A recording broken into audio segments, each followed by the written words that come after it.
Hola, ¿cómo están? Ramiro Bertieri aquí desde Arbeláez, Cundinamarca, compartiendo algunos conceptos y algunas reflexiones en torno a lo que es la Colombia humana, en torno a lo que es la visión progresista de la política. Y por ahí se cruzan algunos temas de actualidad que creo que justamente nos dan para hablar. Estamos aquí, cafecito en mano, como siempre, porque nos ayuda a tener, vamos, a mojar la palabra. Y el presidente Petro ha planteado un concepto de democratización y lo ha extendido a temas como las telecomunicaciones, la proveeduría de servicios de telecomunicaciones de acceso a Internet en comunidades, la proveeduría de la generación de energía eléctrica. Y pues obviamente esto ha generado revuelo porque digamos, el paradigma que hay construido que tiene que ver con unas nociones respecto de que el Estado es incapaz, ineficiente, de que lo privado es lo mejor, y que estos temas de las comunidades, entonces, que es imposible. Entonces, ahí en ese tema hay que decir que nos devolvemos un poco a la teoría cuando, por ejemplo, Mariana Mazzucato en sus investigaciones ha mostrado que ha sido tradicionalmente el Estado el que ha generado las innovaciones, que ha sido el Estado el que ha arriesgado. Aquí hay que decir que fue el Estado en Colombia el que creó las telecomunicaciones hace, no sé, como fácilmente 180 años. ¿Sí? Fue el Estado el que invirtió y creó la famosa Telecom que existía hace mucho tiempo y que, mal que bien, con todas las dificultades y con una serie de limitaciones, prestaba unos servicios gigantescos y valiosos en su momento. O sea, fue el Estado el que durante 150 años o más generó los mecanismos para generar telecomunicaciones en Colombia. Y los privados llegan cuando el negocio se vuelve gigante, cuando se vuelve, entre comillas, atractivo.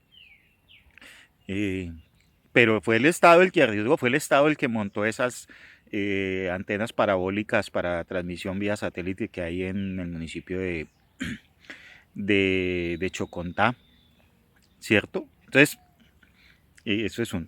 Lo segundo, que solo los privados pueden, bueno, pues estamos, eh, podemos, digamos, hay buenos ejemplos de privados prestando servicios, ¿sí? Hay un tema de desarrollo tecnológico cuando los privados intervienen que es interesante. Pero también pues vamos a ver los temas de energía eléctrica en la costa Caribe es robo vulgar privado. O sea, no es un robo público. Allá robaron las empresas españolas, robaron eh, una y otras organizaciones. Ahora está en un tema ahí de que supuestamente va a volver a ser una empresa pública de Barranquilla, pero pues es que están los intereses de un grupo privado como los Char, que se han apoderado de la democracia en Barranquilla y en el Atlántico. Entonces, eso, y podría uno citar y mencionar pues todos los escándalos que han habido alrededor de lo privado. Entonces, que lo privado ojalá fuera transparente, ojalá siempre lo fuera. O sea, es que la transparencia no es porcentual, ¿cierto? Pero pues tampoco. Y el paradigma comunitario es muy interesante y esta mañana incluso escuchaba a la senadora Clara López, senadora del Pacto Histórico, que conectaba el tema con los desarrollos de la cuarta revolución industrial. Creo que la senadora está en una buena línea e incluso ahí podríamos complementarle algunas ideas porque justamente los paradigmas de la cuarta revolución industrial que tienen que ver con la creación de nuevas tecnologías, con automatizaciones, con inteligencias artificiales, con la analítica de datos, con un avance importante en temas como la ciencia de materiales. La cosa no es neutra, eso tiene sus buenas y sus cosas malas, pero un tema clave es que también se plantean paradigmas que ya no tienen que ver con concentrar la producción, concentrar la población, sino que casi que el paradigma es contrario, es desconcentrar, generar de forma distribuida la energía, generar de forma distribuida eh, las capacidades institucionales y organizacionales y empresariales, industriales, que no toda la producción y la industria se ubique en grandes centros y grandes ciudades, porque esto tiene unos impactos ambientales y sociales tremendos. Entonces, y en la mitad de todo eso surgen unos conceptos que son muy relevantes para que eso funcione, y es la gestión solidaria. Y es que, conectándonos con los ejemplos que plantea Gustavo Petro, si uno le dice a un operador privado, hey, llévame internet a esta población allá donde hay 500 personas nomás y está a 20, 30 horas de distancia o 10 horas de distancia en transporte, probablemente haya que llegar a lomo de mula, no hay carretera. Pues el operador privado coge, hace sus cálculos financieros y dice, no me sirve, no voy, ¿cierto? Y como la libre empresa se lo permite, pues no va. El Estado le dice, mira, entonces ve y yo te pago y te subsidio y te doy. Aún así no van, en algunos casos. En temas, por ejemplo, de generación eléctrica, hemos visto que ha habido unos esfuerzos por trabajar en zonas no conectadas, ¿no? Generación solar sin conexión a la red de distribución eléctrica. Pero en telecomunicación, no, no me interesa. ¿Qué puede haber? ¿Cuál puede ser la respuesta? Pues la respuesta no es otra que simple y sencillamente esas comunidades puedan organizarse, puedan acceder a un servicio, por decirlo algo, de un mayorista, y ellos distribuir los servicios en su comunidad. Entonces, una comunidad apartada puede contratar un enlace de banda ancha de gran alcance, que a la final incluso no es que sea necesariamente tan costoso, y construir su red de distribución de internet y llevarle internet a sus vecinos. Y se puede hacer, y está sucediendo, y lo han hecho en muchos lugares del mundo, ¿sí?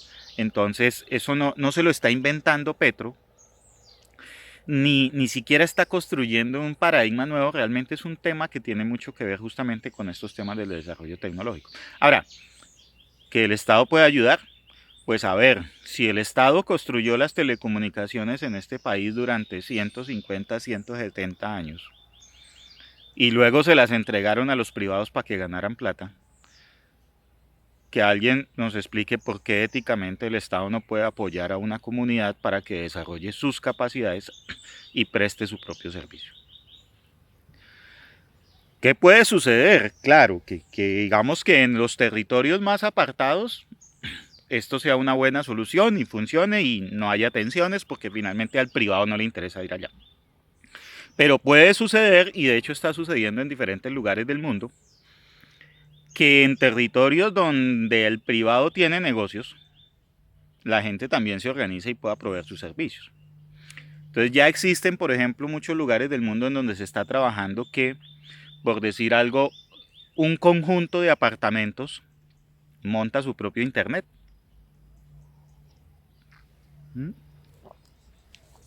Y en vez de que diga usted 300 personas que viven en un conjunto de apartamentos, le paga, cada uno individualmente contrata un servicio,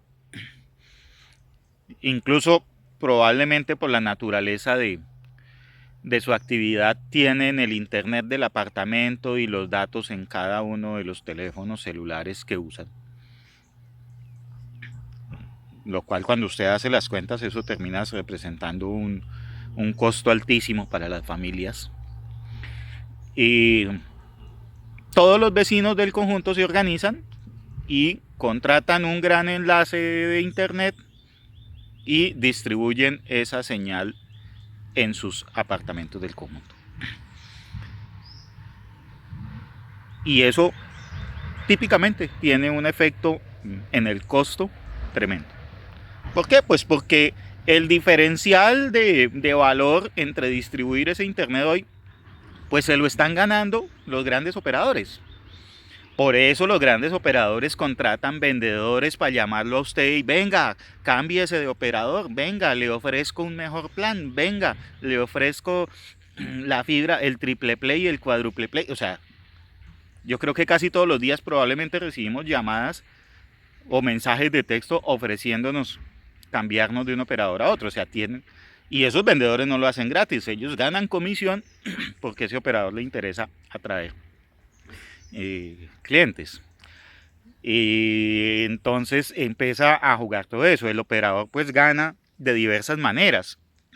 Gana por, en algunos casos, por ejemplo, por establecer redes, perciben subsidios del Estado. Ganan por llevar conectividad a determinadas poblaciones. Y ganan por, obviamente, por los consumos. Entonces, claro, ahí a esos operadores pues no les interesa que la comunidad se organice, porque en última la comunidad podría entrar a ser un nuevo competidor, o las comunidades podrían entrar a ser nuevos competidores en ese servicio. Pero pues a la final es legítimo, ¿sí? Es decir, solo Movistar, Claro, WOM, Tigo pueden ser proveedores de servicios como estos. ¿Por qué? ¿Dónde queda la libre empresa entonces? ¿Las comunidades organizadas no tienen derecho a la libre empresa? No creo. Y aquí hay que devolvernos incluso en el tiempo y mirar qué ha sucedido y que ha habido ejemplos en los cuales en Colombia estos temas pues han funcionado, digamos, por lo menos en ciertos periodos de tiempo. Basta recordar en Bogotá y en otras ciudades cómo se proveían los servicios de televisión, las famosas parabólicas que existían hace unos 30 años, ¿sí? Entre 30 y 20 años, las famosas parabólicas, antes de que entraran fuertemente los proveedores de televisión por cable, y muchas de ellas eran creadas por las juntas de acción comunal del barrio que implementaban las parabólicas y distribuían el cablado y le llevaban televisión a la casa de cada uno de los barrios. O sea, eso ya existió y aquí y funcionó, pues que digamos que las acabó, pues un cambio de tecnología que permitió la entrada de unos operadores de forma distinta, con una oferta más amplia, y pues también entró ahí un tema de regulación en términos de los derechos de autor y uso de contenidos. Y que también hay que decirlo, ¿no? Pues las leyes favorecieron a los grandes. Entonces, sí se puede y ha existido y puede funcionar. Y finalmente, la empresa comunitaria es empresa y por lo tanto también tiene derecho a ese ejercicio de la libre empresa como lo tienen las grandes empresas privadas. ¿Por qué hablamos de valor público y este tema de la democratización? Mire,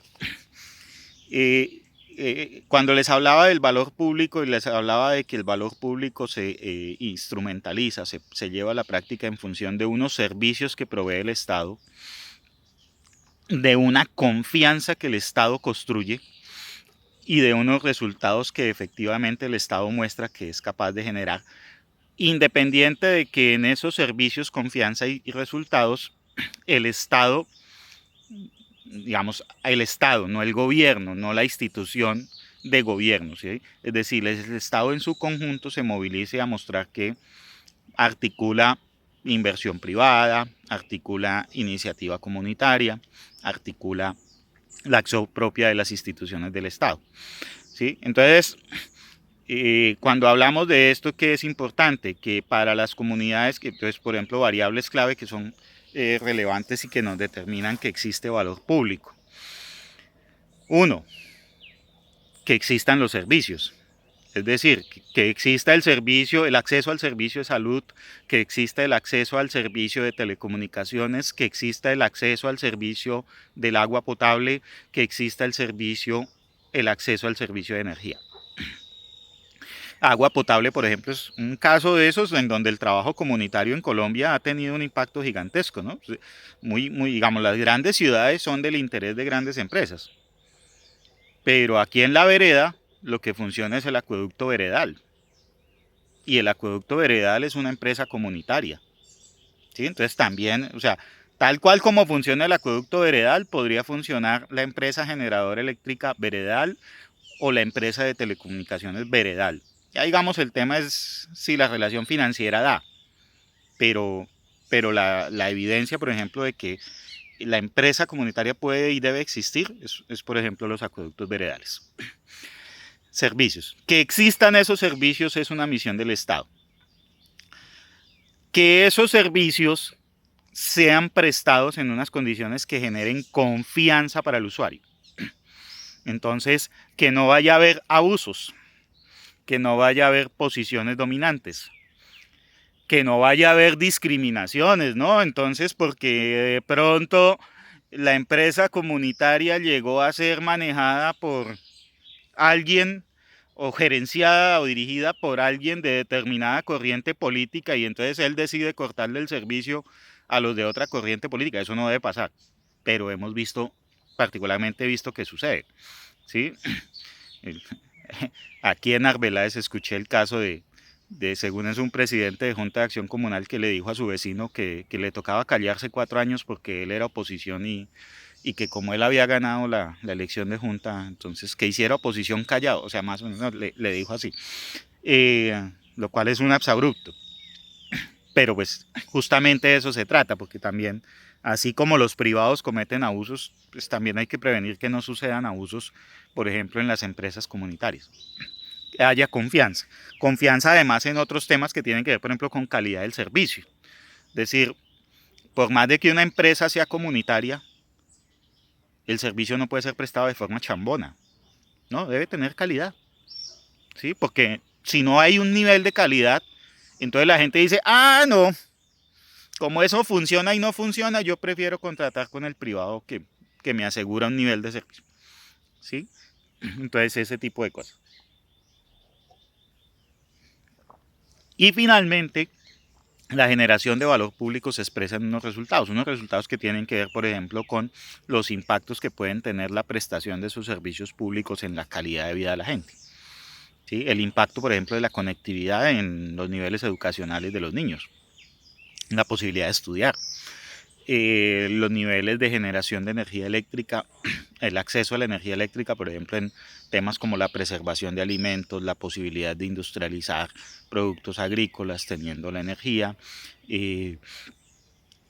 tantas cosas que permite tener energía disponible, ¿cierto? Ahora, ¿cómo entra el tema de la democratización aquí? Hemos vivido en un paradigma marcado fundamentalmente desde el año 90, cuando la apertura económica de Gaviria, pero digamos que venía más atrás, en donde nos vendieron el cuento de que lo privado era bueno y lo estatal malo. Una falacia completa. Una falacia porque a la final, si uno quisiera ser crítico, le puede hacer las mismas observaciones al uno y al otro. El tema de la salud es, por ejemplo, la mejor evidencia en donde nos vienen a decir, no, que es que el sistema y la prestación de lo privado es una maravilla y resulta pues que depende, pero cuando usted va y mira y que a la gente la dejan morir o no le autorizan un servicio o le brindan una mala calidad, pues eso está muy ligado justamente a un servicio privado que por privilegiar la ganancia de la plata no presta un buen servicio. Entonces, en la mitad surge el concepto de empresa comunitaria. Y la empresa comunitaria es una forma de democratización de los servicios que por ser comunitaria entendería uno que está más cerca de construir esa confianza, porque es que nos estamos viendo ¿sí? Somos los vecinos, los socios, y esto está aprobado en Estados Unidos. Por ejemplo, hay mucha empresa comunitaria de generación de energía eléctrica y en otros países del mundo, ¿sí? Y al final nos coloca y nos aterriza en términos de unos resultados que puede de pronto, digamos, generar unas fracciones territoriales, un fraccionamiento, porque en la medida en que existimos como empresas comunitarias, pues a mí de pronto, si mi amigo o mi amigo o vecino del otro municipio no tiene agua o tiene dificultad, de pronto ya no me resulta tan relevante, porque yo me puedo asegurar que en mi vereda, en mi comunidad, sí tenga buenos servicios. Pero, de todos modos empieza a jugar en la lógica de que la gente empieza a entender cómo su territorio progresa, ¿sí? Entonces la empresa comunitaria empieza a convertirse en un factor de democratización. En el pasado nos han vendido que democratización es vender acciones de empresas estatales. El caso Ecopetrol, el caso ETB, donde se vendían las acciones, la gente más humilde o la gente buscando una renta salía a comprar unas acciones carísimas, y típicamente con jugadas del negocio financiero, esas acciones perdían mucho valor. Los que las habían comprado inicialmente tenían que venderlas muy baratas, y luego entonces los grandes grupos económicos se hacían al control de esas participaciones en acciones de empresas, ¿sí? Entonces, digamos que vender acciones estatales a muchas personas parece una forma de democratizar, pero la real forma, o la forma más cercana y aterrizada de democratizar, es permitir y fomentar que las comunidades construyan las empresas que les permiten proveer sus servicios, generando confianza en sí mismas, construyéndola, diría yo, y además mostrando entre ellos esos resultados, es decir, mostrando cómo efectivamente las comunidades pueden resolver sus propios problemas y atender sus necesidades, compitiendo pues dentro de las lógicas de la libre empresa con los grandes empresarios.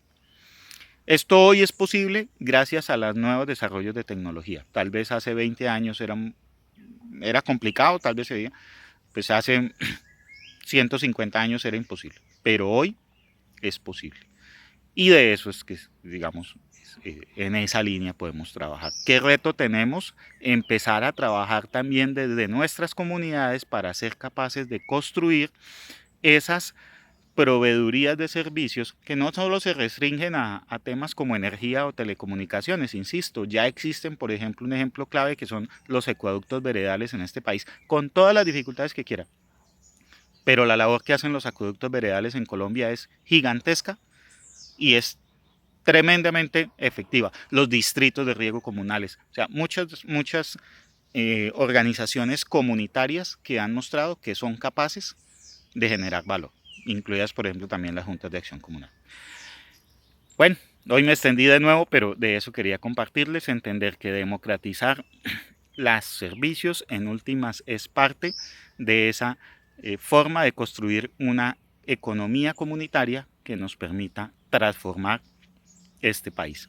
Y esa economía comunitaria es parte del cambio que se viene planteando desde el gobierno de Gustavo Petro, desde el gobierno del Pacto Histórico y desde la propuesta progresista de la Colombia Humana. Muchas gracias y seguimos en contacto.